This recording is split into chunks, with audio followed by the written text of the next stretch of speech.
So I entitled my talk, Big Data, What, Why, Where, and How. So the what is it all about, and the why is why do we want to do it. The where is more which industries can benefit from this type of analysis, and then a little bit about how does it all work.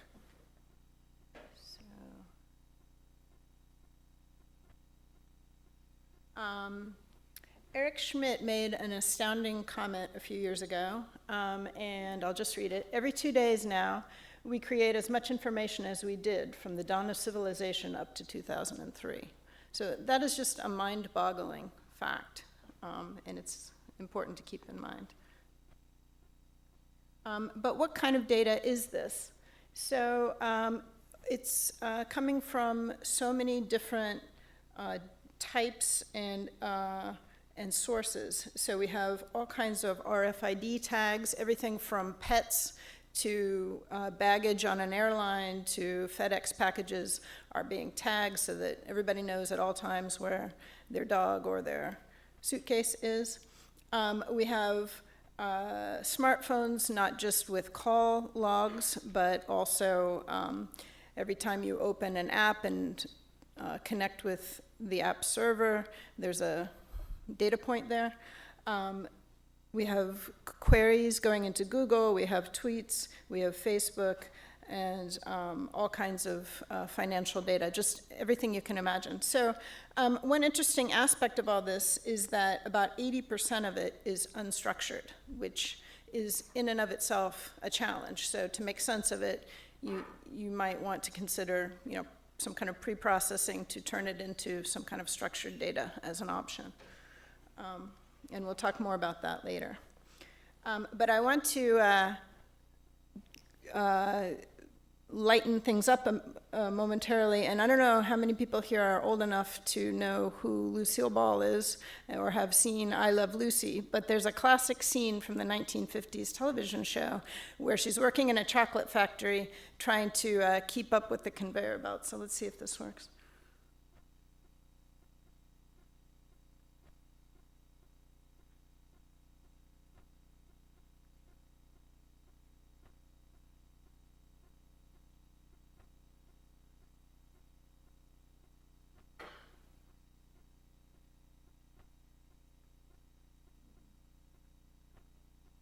Try one more time.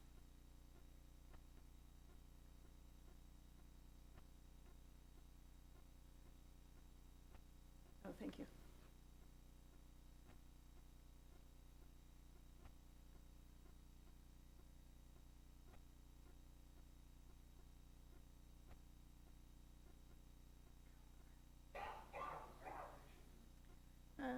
It's maybe I'll just skip it. Anyway, it's kind of funny as she tries to go through these things. Anyway, sometimes big data can feel like that. But as Bob mentioned, it's more than just the volume of the data. There are 4 dimensions in which the data can be challenging. It's the sheer size of the data in conjunction with the velocity, the speed with which it's coming at you, and also the variety. So as I mentioned, all those different data sources earlier, some of it is like a one-dimensional signal, some of it is text, some of it is images, some of it is structured, some of it is unstructured, and just trying to bring all of those different sources together into one cohesive database is in and of itself a challenge. And then there's the veracity. So some sources may be better or more reliable than others, and we should be aware of that as we process.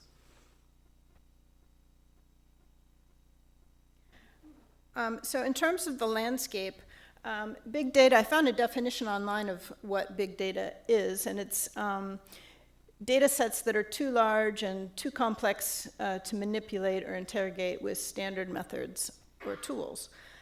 Okay, but it's really not a revolution as much as it is an evolution. So if you look at this chart, the scale of the data is on the y-axis and the decision frequencies on the x-axis. Big business intelligence and traditional data warehousing has been around for a long time and tends to occupy, sort of closer into the origin on the graph. And then as the size of the data, both at rest and in motion, or the data sets and the velocity are increasing, we get farther and farther away from the origin, and we start getting into this space, which is now called big data. And that encompasses both the storage aspects of things as well as the analytics.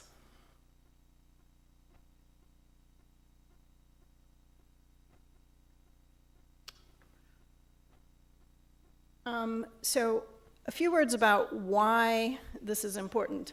Looking first on the left-hand side of the chart, from a Gartner study, it's been noted that 1 in 3 business leaders frequently make decisions based on information they don't trust or that they don't have. So the intuition is still playing a big role in business decisions. And 1 in 2 business leaders say they don't have access to the information they need to do their jobs. And 83% of CIOs cited business intelligence and analytics as part of their visionary plans to make themselves more competitive. And 60% of CEOs need to do a better job of capturing and understanding information rapidly in order to make swift business decisions. So they need the data, they need it in a timely fashion, and the goal of big data is to help companies use their own proprietary data. So most companies now realize that the data that they can collect about their customers is their property, and it can help them get a competitive gain on their competition, but how can they harvest, how can they separate the wheat from the chaff to get insights and to make better decisions, increase their revenue, lower their costs, and things along those lines. So I think from a technical perspective, the problem can be viewed as having 2 major components, a database component and the analytics component. And from my experience working in the advertising space, I would say from a human capital, at least from my own perspective, about 70% of the effort was focused on the database side of things, and the remainder was focused on the analytics side of things. But your mileage may vary. I'm sure it could be different in different industries. Oops.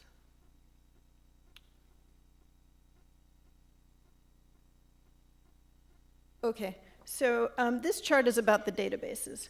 So on the left side, we have SQL databases, and the right side, we have no SQL databases. So SQL databases were developed in the 1970s to deal with the first wave of data storage applications, and there's usually just kind of one type of relational databases in this category. And examples would be MySQL, Postgres, and Oracle. On the other hand, the NoSQL databases are, there are many different types. They were developed, 30 years later to deal with some issues in the SQL side of things, such as scalability. And some examples in this category are Mongo, Cassandra, HBase. So how does it work? Well, in the SQL world, we have records. So let's say we have a record like employee, and it's stored, think of a big spreadsheet. So employees would be rows, and there would be columns about the employees, like what's their salary, who's their manager, what date were they hired, et cetera.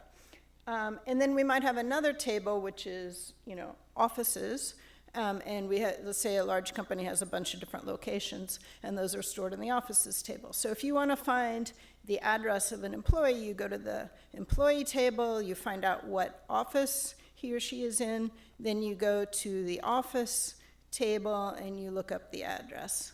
And you would do that using SQL with statements such as select fields from the table where blah, blah, blah. Okay, NoSQL databases are somewhat different. They're really, in the general sense, just a key value store. And you can grab the whole thing at once through an API. In terms of the schemas, the SQL databases tend to be fixed in advance. So if all of a sudden you want to add a field to your employees table, such as how many gold stars has this guy been awarded, you would pretty much have to take your database offline, migrate the DB to have this new column, and put it back online. Whereas the more modern databases can be updated without going offline. And I guess the most important row, at least from the big data perspective, is the last one, which is about scaling. So to scale an SQL database, you need to really just have a better server, more powerful, faster, et cetera. You can do some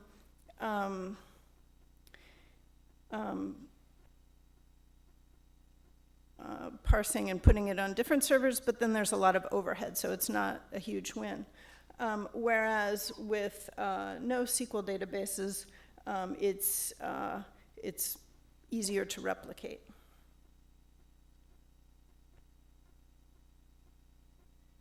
Okay, a few words about analytics. With a speech recognition background, I'm aware of the old adage in the speech world, widely attributed to Bob Mercer of IBM in the mid-'80s, and Bob said there's no data like mo data. And I think that holds true today for a lot of problems. Basically, the more data we have, the better and deeper models we can build, and the more insights, presumably, we can get from that data. But if we look at the chart on the right, we can think of how complicated or what types of questions we want to ask, and then how much of a competitive advantage we will get by solving that problem. So we can ask what, or what happened, why did it happen, and then we can kind of draw the vertical line and say, you know, what will happen or what is the best thing that will happen based on an analysis of the data. So if we're on the left-hand side of the chart, it's more of a report, a visualization, or a dashboard. And if we move to the right-hand side, then we move into the predictive analytics space. And predictive analytics encompasses a variety of statistical techniques from modeling or machine learning or data mining. A lot of them are the traditional models, like linear regression, Markov chains, maximum entropy, bags of words. A lot of stuff from natural language processing has found its way into predictive analytics, as well as collaborative filtering.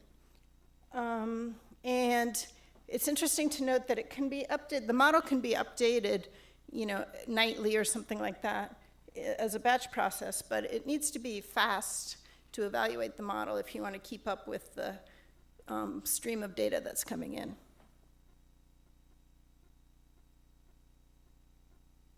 So what can you do with big data, or where would it be important? Well, it turns out a lot of places. So financial services use it for fraud detection, risk management, and other things.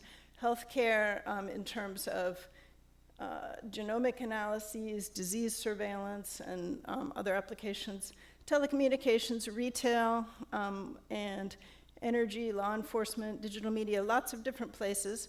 But the ones that I'm going to focus on are the retail, and secondly, the healthcare. So we're going to look at one case study from the advertising space and a second one from the healthcare space.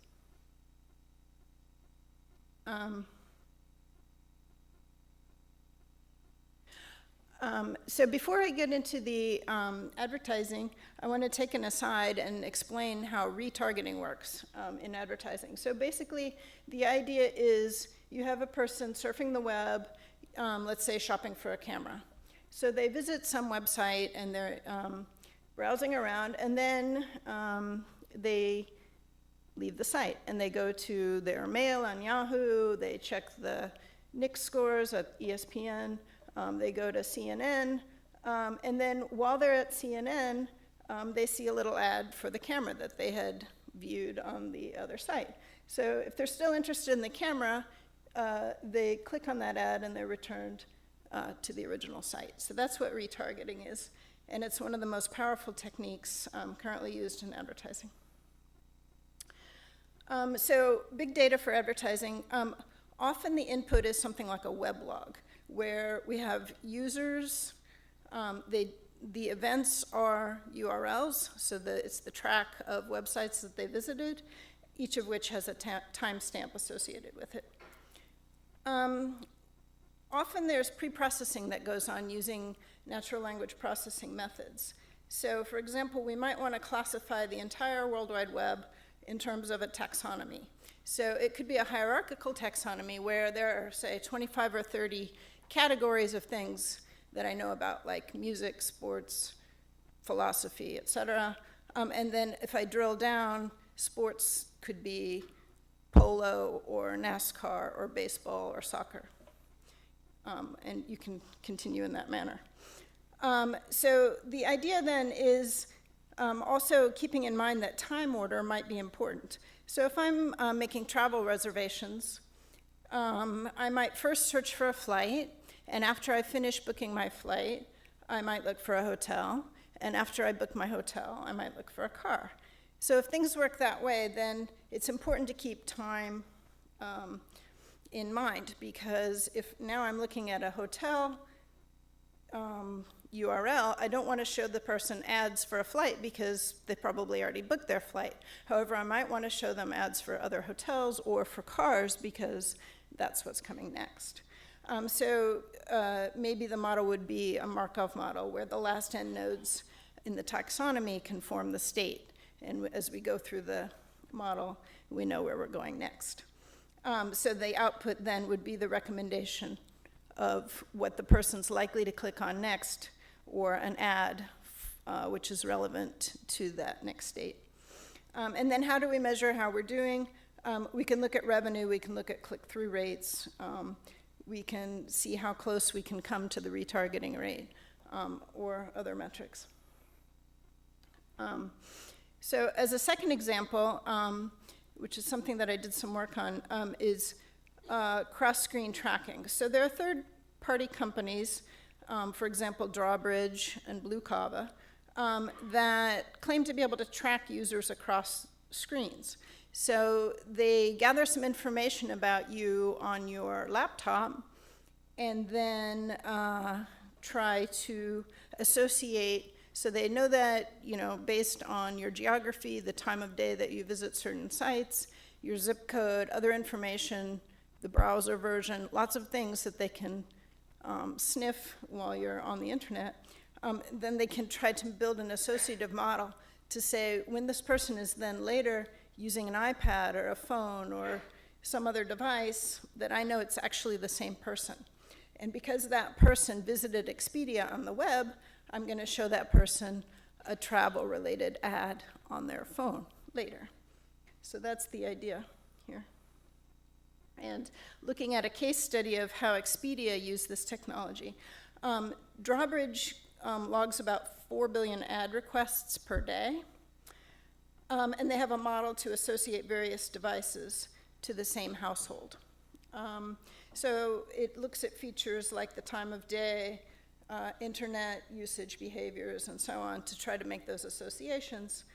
And on a data set of 1 trillion observations, they claim to have matched 600 million unique desktops with mobile devices. So that's a fairly small percentage, but still it's a big number. And in an A/B test, Expedia noticed 336% higher conversion rates than without using this technology. So it actually is impacting their business. I want to shift gears now for a moment and talk about another industry and how that industry can use big data, and that's healthcare. Now, actually, in healthcare, there are probably more interpretations of what big data means than in advertising, where it's a little bit more clear-cut. But for some people it means electronic health records, it means personalized medicine, and I think one of the interesting trends lately has been these self-monitoring devices. So Fitbit, smart scales that can beam your weight up to a cloud, and apps like Map My Run, where you can enter sort of behavioral type activity, as well as recording your diet. If we could somehow use, for example, NLP again, to integrate all of this unstructured data that's coming from notes and lab results and narrative content with these monitoring type of devices, then, and put it in a central repository, and there already exists, for example, Microsoft Health Vault as an example of where this could all be kept, then we can monitor this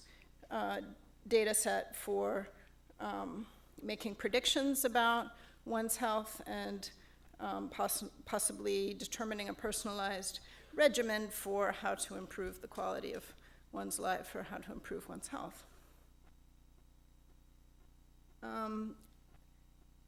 Also, a lot of the work in healthcare is either coming from these 1D type signals or from text.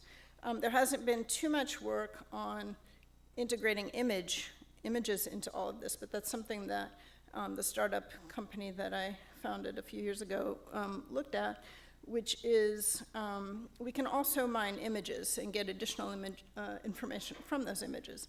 So for example, MS patients often go through a series of MRIs to look at the plaques on the brain and kind of track those over time. But since we have the brain MRIs as a time series, we can also mine those for signs of other disease as well.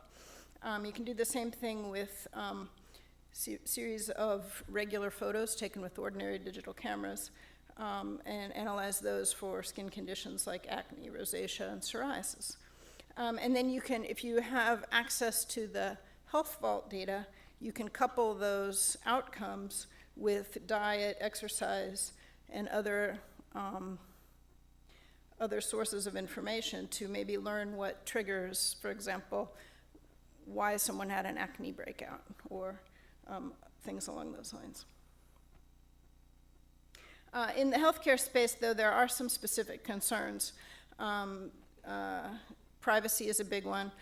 Liability, at least from the provider perspective, is huge. Clinical trials are often required, and those are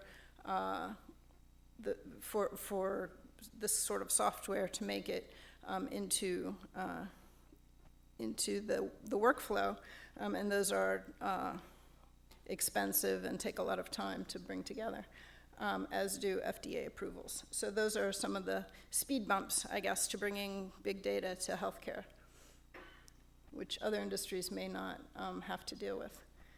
I just want to close with a few remarks, I guess, about to the students in particular about what skills, if anyone were to be interested in becoming a data scientist, what skills are required. And it's really, there are a lot of different aspects of computer science that come into the picture. So from a programming perspective, Java, Ruby, Pig, Python, SQL, R, all of those are good to know. Databases, the NoSQL databases like Cassandra are good to know. And there's a platform by Apache, Hadoop, which has MapReduce, which is a convenient way to put a lot of jobs out on the cloud of servers and then bring the results back. So it's good to be able to do that. And ETL processes. There's also a big role for natural language processing and machine learning and statistical analysis. And then just sort of in parallel, but seems to be somewhat correlated, is the agile software development environment. So a lot of the buzzwords that I just mentioned are listed here, and it's just sort of good to be aware of them and know what they mean. So that's it. Thank you.